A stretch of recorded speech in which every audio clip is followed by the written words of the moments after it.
меня сегодня собеседование. Надо одеться идеально. Застегнуть верхнюю пуговицу или нет? А может лучше заправить? Может лучше другую рубашку? У меня же собеседование дома. Может футболку надеть? Наверное, лучше другую. И часы обязательно.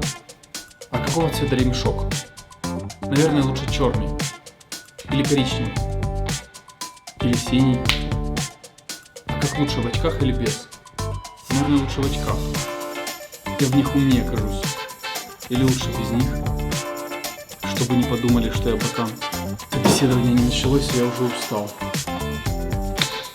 А кто из вас хочет, чтобы всегда все было идеально? А кто из вас достигал этого идеала? Сегодня мы поговорим о перфекционизме, о его негативных последствиях и как от него избавиться. Если ты не считаешь себя перфекционистом, это видео тоже для тебя будет полезно, так как каждый человек в большей или меньшей степени имеет к нему склонность. Ну а если ты считаешь, что перфекционизм это хорошо, и я уверен, такие люди найдутся, то тем более это видео для тебя. Как обычно, ставим лайки и подписываемся. Если никто не против, мы начинаем.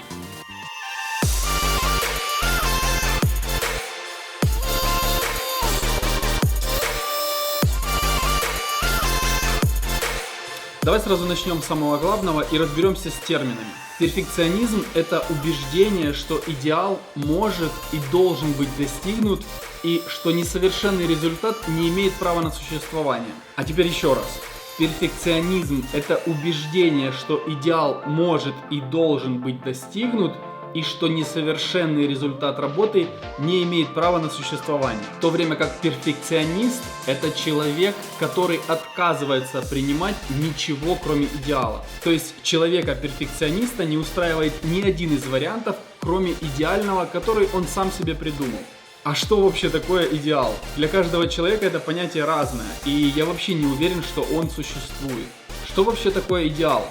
Идеал – это состояние или качество того или иного явления, действия или предмета, в котором отсутствуют недостатки или дефекты. У кого из нас нет недостатков или дефектов? Что вообще в мире идеально? Ничего, идеала не существует. Это навязанный миф, к которому все пытаются стремиться, но никто его никогда не достигал. Причин возникновения перфекционизма может быть несколько. Первая причина – это высокие требования от родителей или учителей, после чего у нас возникает так называемый синдром отличника или отличницы, вследствие чего появляется навязанное представление идеального тела, идеального отпуска или идеального салата «Цезарь», вследствие чего у нас появляется внутренний критик, который постоянно не дает нам покоя, потому что все время чем-то недоволен. Это автоматическое и природное состояние, которое помогает выживать. Но для того, чтобы преодолеть этого внутреннего критика, который является главной причиной нашего перфекционизма, нам нужно включить свое сознание и больше обращать внимание на позитив.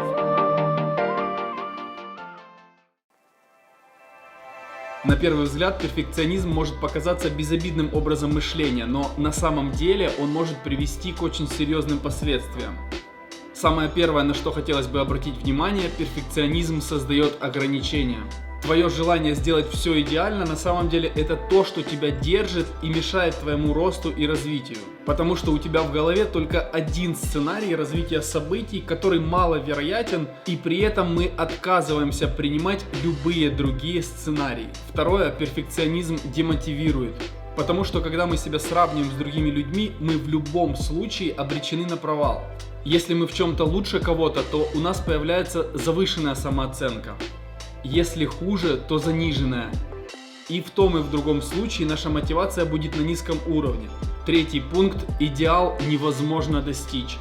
Потому что его просто-напросто не существует. Купил идеальный телефон, на следующий год он уже не идеальный. Выполнил идеальную уборку, на следующий день уже в квартире не идеально. Как правило, у перфекционистов черно-белое мышление, так называемый менталитет «все или ничего». То есть я это делаю идеально или вообще ничего не делаю. И, как правило, мы реже беремся за дело, что приводит к низкой продуктивности. Например, ты решаешься читать каждый день, и после нескольких дней чтения ты пропускаешь всего один день. И после этого полностью бросаешь чтение. То есть ты либо читаешь каждый день, либо вообще не читаешь.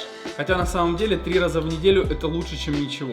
Или ты не начинаешь новое хобби именно потому, что знаешь, что сначала у тебя не получится идеально. Хотя мы никогда в жизни с первого раза ничего не делаем даже просто хорошо. Чаще всего первый раз получается худший. И еще один момент: перфекционисты склонны к депрессии.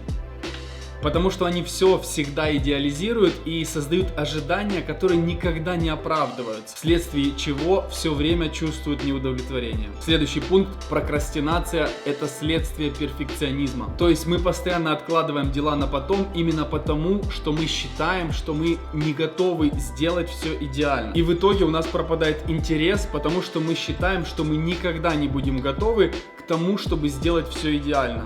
И мы совершенно правы, потому что мы никогда не будем готовы к тому, чего не существует. Перед тем, как поделиться конкретными советами, как избавиться от перфекционизма, хочу обратить внимание на один очень важный момент. Если ты поймешь, что ты перфекционист, ни в коем случае не нужно себя за это критиковать. Типа «я перфекционист, это ужасно». А совсем наоборот, как это прекрасно, что я узнал о том, что я перфекционист и могу это изменить. Давай теперь разберемся, как избавиться от перфекционизма. И первый совет: позволить себе допускать ошибки. Ровно год назад я хотел запустить свой YouTube канал, но я боялся, что у меня ничего не получится, и я не смогу сделать хорошее видео, и на меня никто не подпишется. Но потом я сказал себе, что я сделаю первое видео, и я признаю, что оно будет худшим, но после этого я сделаю выводы, и каждое последующее видео будет лучше, чем предыдущее. Так и случилось. Давайте вместе посмотрим на мое первое видео на этом канале. Всем привет! Наконец-то наступил новый 2021 год, с чем я вас поздравляю. Добро пожаловать в Мариуполь и на мой YouTube канал. Я не знаю почему, но меня охватывают смешанные чувства. Я горжусь этим позором. Если сравнивать с тем, как у меня получается сейчас, то это колоссальная разница. Поэтому второй совет: фокус на прогрессе вместо результата. И мы сможем добиться успеха тогда, когда будем фокусироваться на своих действиях и прогрессировать шаг за шагом. Если ты перфекционист, то ты в первую очередь обращаешь внимание на то, что идет не так, то есть на недостаток. Поэтому, чтобы преодолеть этого внутреннего критика по отношению к самому себе, нужно каждый раз, когда ты замечаешь, что ты себя критикуешь, задавать себе следующие вопросы: что у меня получается хорошо? Чем я горжусь? Что я в себе люблю больше всего? Если у тебя есть перфекционизм по отношению к другим людям, и ты все время хочешь их изменить и сделать их идеальными, но они почему-то не соответствуют твоим ожиданиям, и ты постоянно этому расстраиваешься, то в этом случае нужно ответить на следующие вопросы. В чем этот человек хорош? Что у него получается лучше всего? Что ты в нем любишь больше всего? И в завершении хотелось бы поделиться еще одним правилом, которое называется принцип Парето, то есть 80/20. Он звучит так: меньшая часть наших усилий приносит большую часть результата. То есть за 20% потраченного времени ты получаешь 80% результата, а остальные 80% твоего времени уходят на то, чтобы улучшить этот результат всего лишь на 20%. Поэтому нужно определить, какие 20% твоего времени приносят 80% результата, и получать удовольствие от достаточно хорошего, вместо того, чтобы стремиться к несуществующему идеальному. Я очень надеюсь, что это видео помогло тебе узнать что-то новое.